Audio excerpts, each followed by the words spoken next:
Hi, it's Katrina. My friend David is going to be helping me out with the voiceover today, so everyone give him a warm welcome.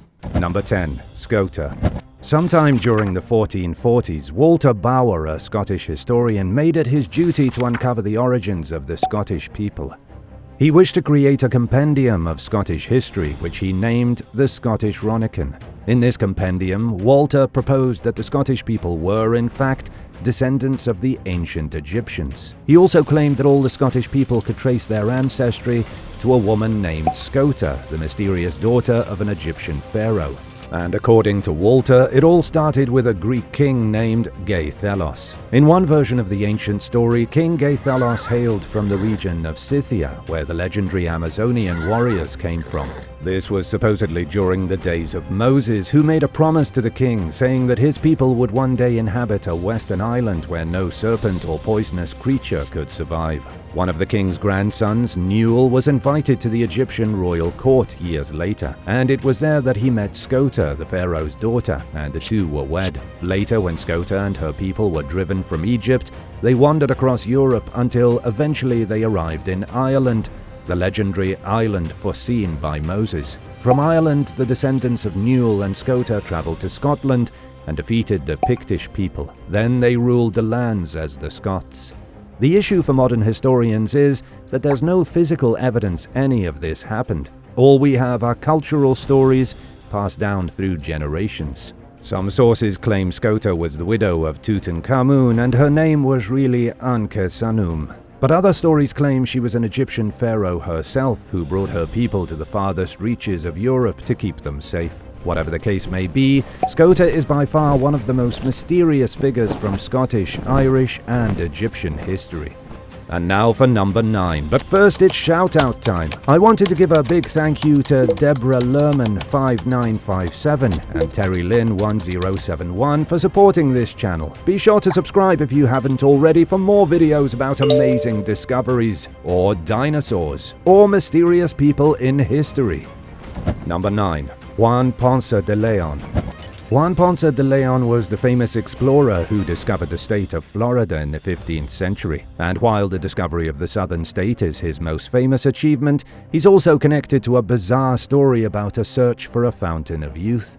Juan was born in the year 1460 and he came into the world without much in the way of money or possessions. His family was poor in Spain and Juan had to work his way up the ladder, starting as a lowly soldier. He fought in military campaigns, then changed his profession and became an explorer. He was hoping that if he found something great, he might get some fame and a bit of money too. So he joined the second expedition of Christopher Columbus in 1493. He then became the governor of the island of Hispaniola and eventually the governor of Puerto Rico as well.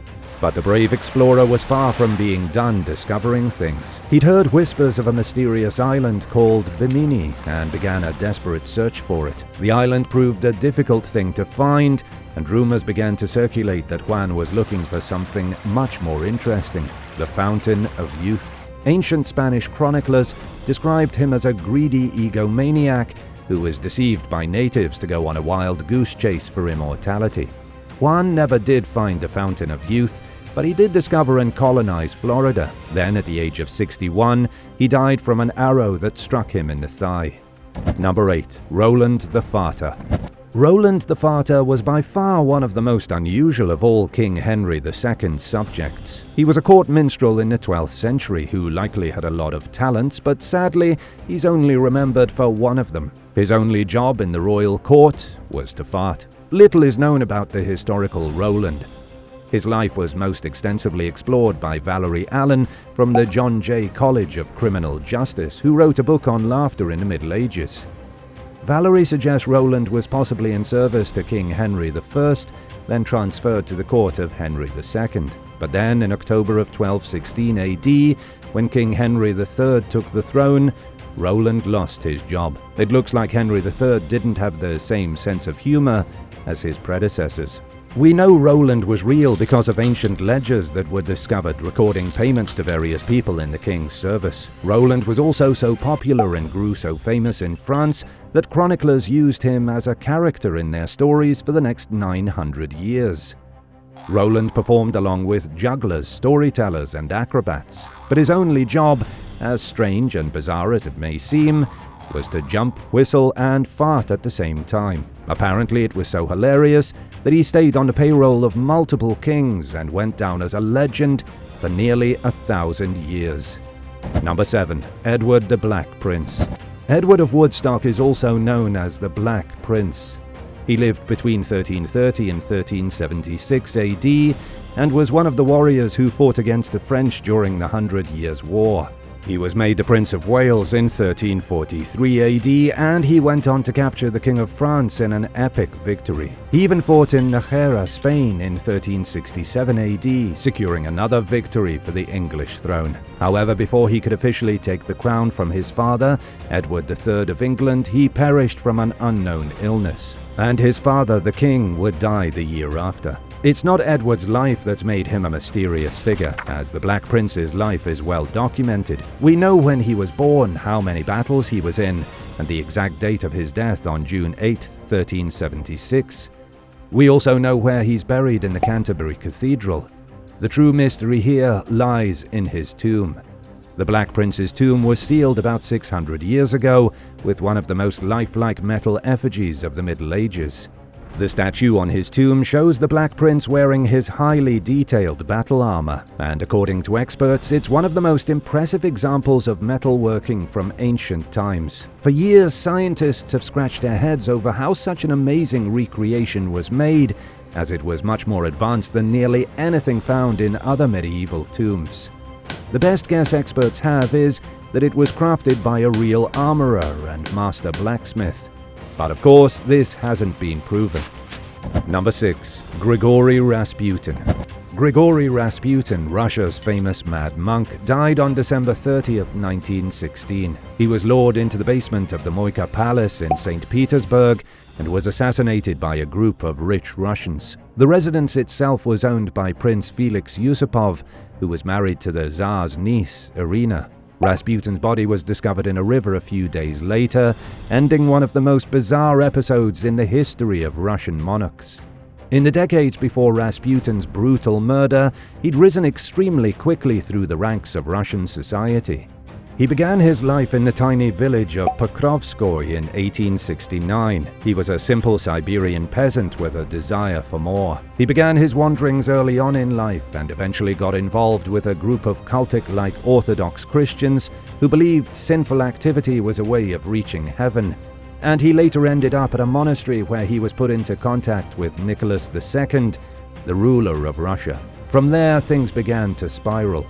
Rasputin became friends with Nicholas and his wife Alexandra, and he supposedly had magical healing powers that he used to heal the couple's sick son Alexei. He also earned himself a place alongside the Russian elite as an unconventional spiritual advisor to the imperial couple. And yet, Rasputin was despised by the rest of the nobility.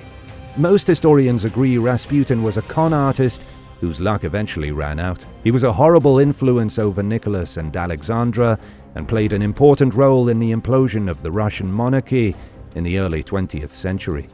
Number 5. Hereward the Wake.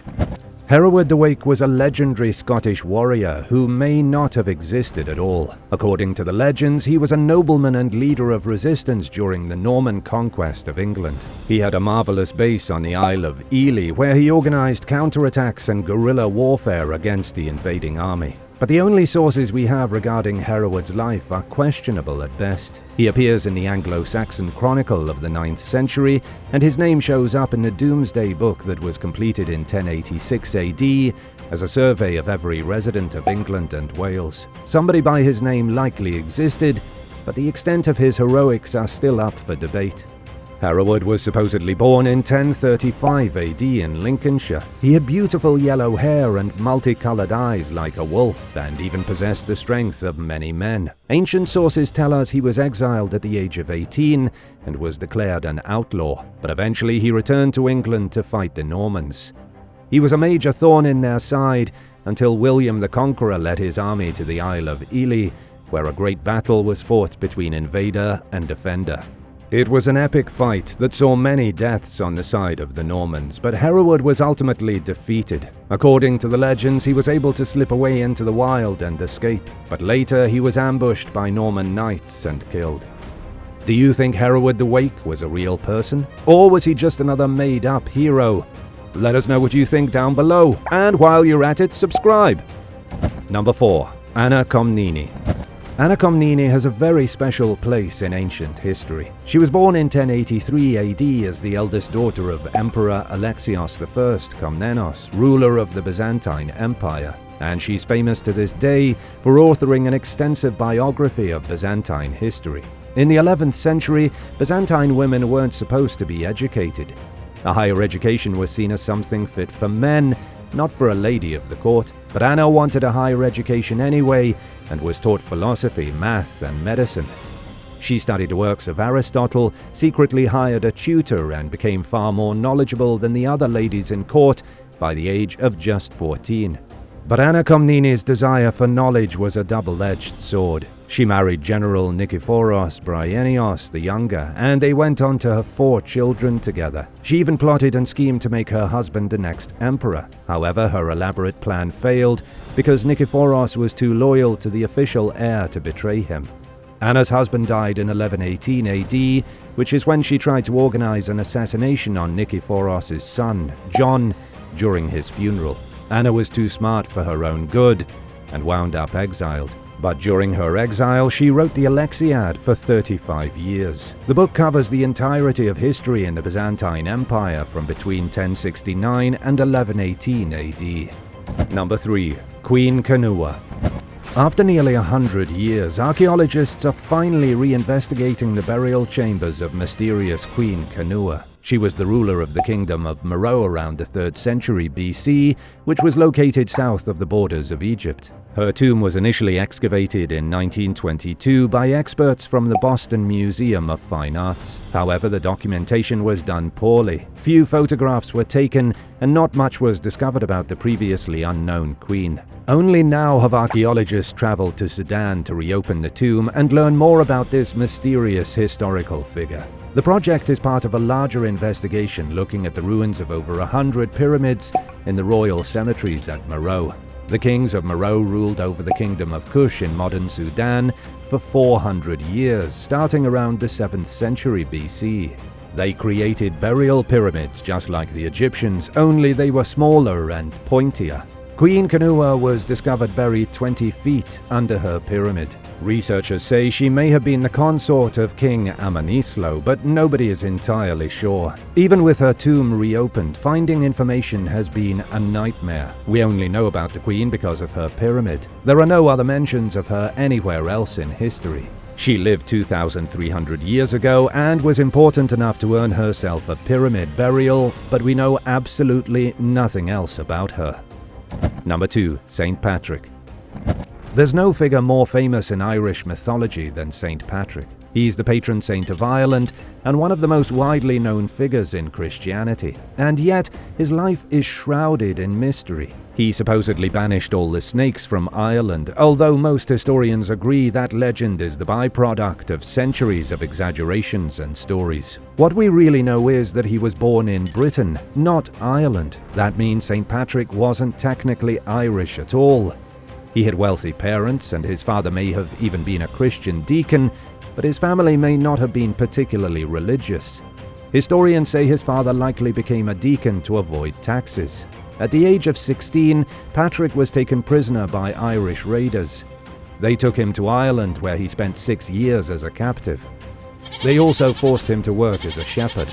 With no friends and no hope for the future, he turned to religion. Patrick then became a devout Christian and escaped his imprisonment. And afterward, he traveled back to Britain. But he supposedly claimed that an angel came to him in a dream. The angel wanted Patrick to return to Ireland and convert the country to Christianity. He then became ordained as a priest and began to convert the Irish, eventually dying on March 17th, around the year 460 AD. And now comes the most shocking part about St. Patrick. He was never canonized by the Catholic Church, meaning he isn't even a real saint. Number 1. Saint Ebbe.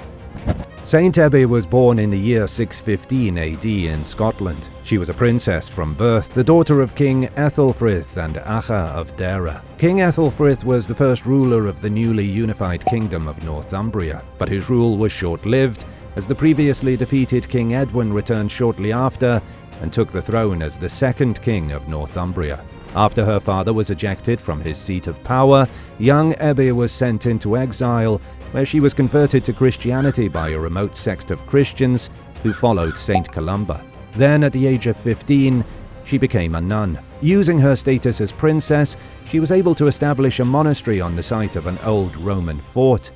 It was a double separate monastery, meaning it had separate housing for monks and nuns. This was supposed to be a way to prevent nuns and monks from fraternizing, but this tactic didn't really work. While Ebbe became renowned for her piety, she found herself losing control over her stable of monks and nuns. Then something strange happened. One of the monks had a dream that God was planning to burn down the monastery as punishment for the way that people were behaving. And shortly after Ebbe died, that's exactly what happened. She passed away on August 25th, 683 AD, and the revelry that followed caused a raging fire that burned the monastery to the ground. It was rebuilt, but it didn't stay up for long. The Vikings arrived around 870 AD and attacked the monastery. The nuns then cut off their own noses to avoid losing their chastity to the barbarian invaders. This only worked to anger the Vikings, though, who trapped the nuns inside the monastery and burned the place down yet again. When this happened, there was a second Ebbe at the monastery, and both of them were later raised to sainthood.